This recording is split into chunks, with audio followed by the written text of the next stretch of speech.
I'm Jeff Tremontano, and this is my airplane, Cessna 170A. It's our family station wagon.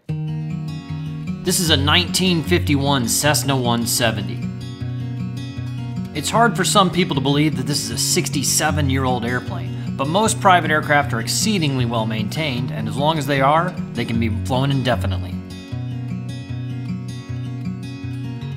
So let's get to know Jeff and learn a little bit more about his Cessna 170. I've been flying since I was 15 years old. It's the only thing I ever wanted to do. Just a natural obsession from birth, essentially. Professional pilot these days, but this is where the fun's really at. Flying this airplane around with the family, with the kids, going to $100 hamburgers or fly-ins, air shows. Fantastic, fantastic airplane. You know, as a 15, 16-year-old kid, I flew when I had money and at 20 bucks a pop for mowing a lawn. It was few and far between. Flew whenever I could, but when I got to college, that's where I got all my ratings, essentially. I mean, I did all the standard stuff, the dues paying, dumping labs, fueling airplanes, flying whatever I could, whenever I could to build up the time. Piper salesman, Coast Guard auxiliary, Civil Air Patrol. Hi, my name's Jeff, can I fly with you somewhere? I fly Embraer 190, very nice airplane, completely the opposite of this. Lots of glass, modern. The seat's about as comfortable as this airplane, though, I'll say that much. Well, the fun really is in the freedom, and you do lose a lot of freedom with airline flying. You're going where somebody tells you to go, when you're going, and the grassroots stuff from flying, like when you started flying, this is where the fun and adventure is. Having the money and doing it professionally makes you very proficient at doing just about everything aviation, but you don't get to do what you want. And this is the escape mobile. You can go wherever you want, whenever you want, and that's what's great about owning an airplane. I live 9 minutes from the hangar. Weather's good, I look up, let's go fly. Grab the kids, we get in the airplane and we go. 170, our mission is 4 seats. This cannot really carry 4 adults, but it can carry me, my wife, and my 2 kids. 2 years old, 5 years old. Perfect weight. We have about 150 pounds left over for a picnic basket. Perfect airplane for it. Tailwheel. We can go on and on about how tailwheel makes you a fantastic pilot. It makes you a great pilot under 50 knots for sure. Backcountry, grass, whatever. Put big tires on it, put wheel pants on it, go to an air show. The kids are just getting used to it, so doing like a 2-hour leg somewhere might be a bit much. We'll go to a grass strip and have a picnic. We'll go out to breakfast, something like that. It's a little bit of everything right now. The tailwheel, the look, I mean, the rounded tail of this airplane, it's got that classic look. And I will probably eventually end up in a 180 when my kids get older and we can no longer fit kids. They're too big for the airplane, essentially. Usually we're doing about 120 miles an hour. And it's not going anywhere quick because that is miles an hour and not knots. My cruise is anywhere from like 500 feet to 6,000 feet, depending on a couple of variables. I'd say about 8.5 gallons per hour. It doesn't sip fuel, but it doesn't burn a ton of fuel, so that's nice. I'm new to Texas, and the North Texas Aviators have been fantastic. This airport, Aero Country, has their own page as well. Thanks to my wife for letting us buy this fantastic airplane. I was about to get the shirt that says, I want to buy a plane, but my wife's Cessna. I would have to change that now, but thanks, Naomi. Good.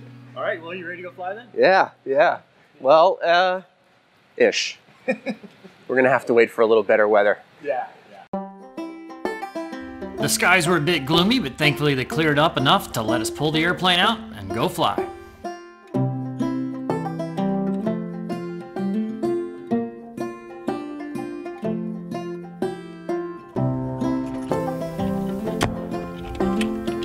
Clear.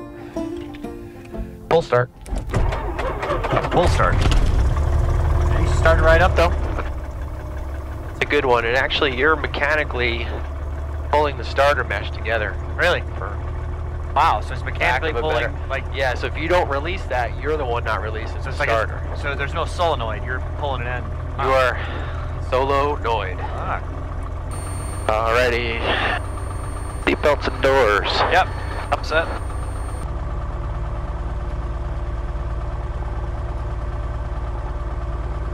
Gently and slowly through the alley. Kind of a tight fit. Oh yeah. Yeah, that bush, it's a little difficult. It's an odd place to put a bush. Bush is probably thinking it's an odd place to put an airplane. Right. So was it difficult transitioning to tailwheel? You said you've only had it about 3 years? It was, but like with everything else, practice and and a good instructor Right. really help with that. There is certainly magic to it, but if you can get your tail wheel sign off in 5 hours, I mean, Yeah. That's all it takes. 5 anything hours? somebody can take you and teach you in 5 hours is not Yeah. exactly voodoo. Yeah. How long have you owned this airplane? About 3 or 4 months now. Okay. It's been really good to me. The horror stories of airplane ownership, they haven't hit me yet. The honeymoon phase is not over. You had to do an annual yet? I did one to start, which was good because I got what little squawks it had out of the way. All right, so the basic run up here, 1600 RPM.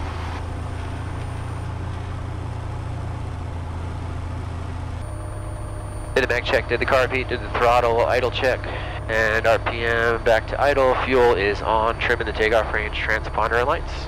We're good. Okay.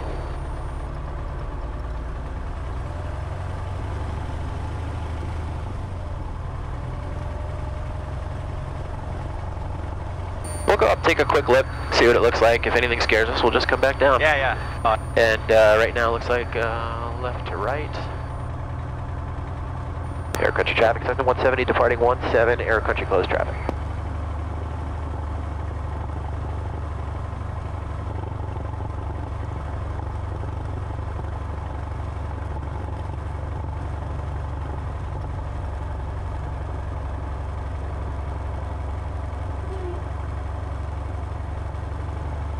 Temperature gauge is in the green, here we go.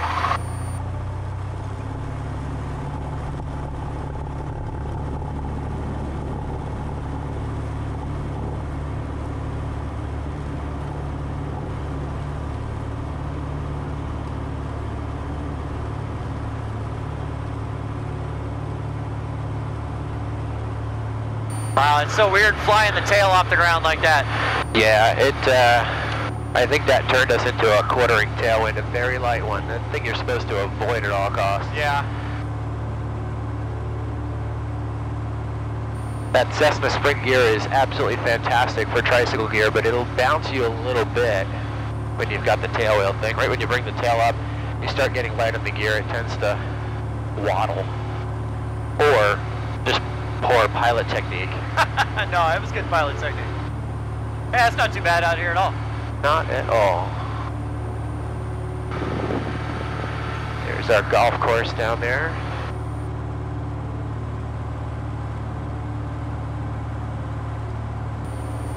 Air country traffic 170 departing the pattern to the north on a left downwind. Air country. Alright, there's the weather. Leading us to the north. Beautiful. Yeah. There's a little bit of a hole here, I guess.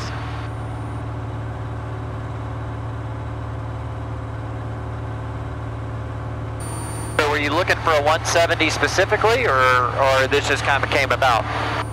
Basically a 4-seat tailwheel airplane. So once you get outside of the unusual types like Aronca sedans, you're looking at a Cessna 170 or a Stinson 108 for under $50,000-$60,000. Right. And it really limits you. And both the airplanes are absolutely fantastic. In looks, performance, everything for what they are. So it was a matter of what I found first. Right. And the hunt for used vintage airplanes can really be a challenge. The hunt for any airplane, you know, like at a manual, dormant for a while, unapproved parts. Yeah. Missing logbooks, or airplanes not exactly represented correctly or fairly. Yeah. I looked at some real roaches. I was a little worried about, you know, having cash on hand after the purchase in case of really scary unforeseen problems like engine issues, so decided to finance. Financing a vintage airplane is harder than getting a mortgage. Is it? That process took longer. And some of it was me not understanding what needed to be done and inspections that they wanted and valuations on the airplane. And It was pretty intense. I could walk into any dealership here in Dallas and buy a $70,000 pickup truck in 15 minutes. Right. That's an exaggeration. It would be 25. Yeah. But to buy a mid $30,000 airplane or something like that, that is clearly valued and represented properly, I can't believe how long it took. Air country traffic 170, 2.5 to the north inbound for left downwind 17, air country. Or 35, correction, 35. The other direction this time. Alrighty.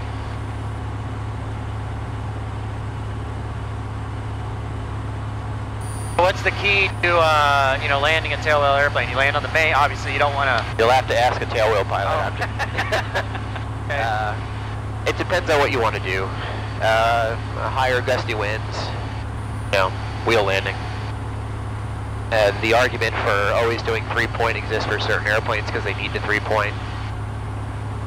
You could still 3-point in gusty winds as well. It just depends on your results may vary and your skill level dictates what you can do. Right.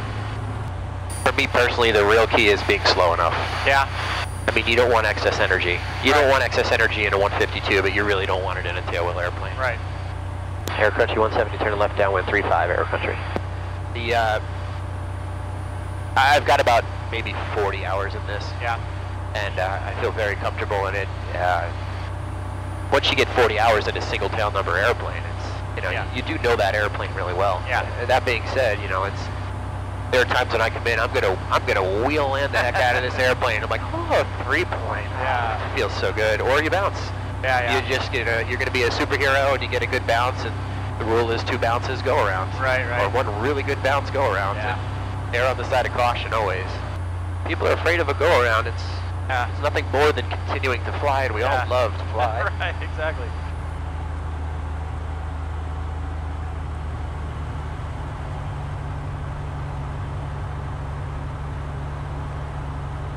Right about 80 now, slows to 70, and then just start pulling it back.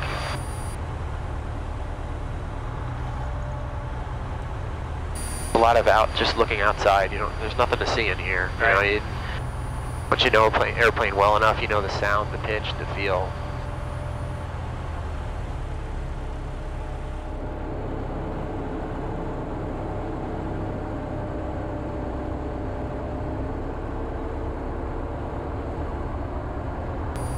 Well, you got a nice crosswind here. It's about, what, 15 knots or something? It should be about 8. That's a 10 to 15 knot windsock there. Okay. We'll take a look when we get down there. A little more notch.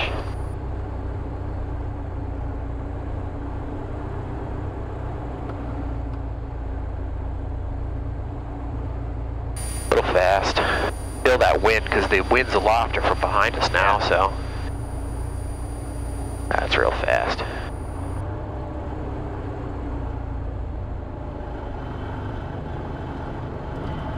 There's 1 bounce. All right. Didn't quite get the 2nd bounce, so there's the go for the weeds.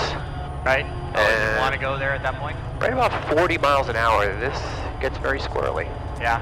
But if you let that go and you don't correct it, ground loop. that's where you get the ground loop. Even right now, you get a really nasty gust. The tail wheel's full swivel, it'll go around on you. Yeah.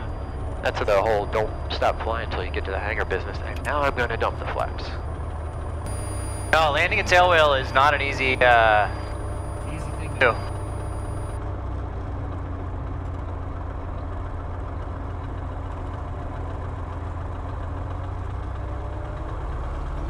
And we were faster than I wanted to be on that, so that explains the bounce. Yeah. Still wanted to fly.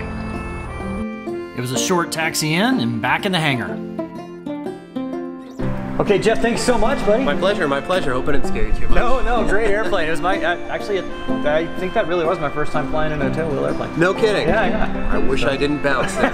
Well, you got a couple for the price. Yeah, right. Yeah, so no, it was Very great. good. But all right, hey, I'll fly with you again sometime. Anytime, Right. you got it. Take care. All right, well, that was a lot of fun. My first experience in a tailwheel. Very cool, nice guy. Anyway, thank you guys for watching another episode. If If you're really enjoying the channel, please consider becoming a patron.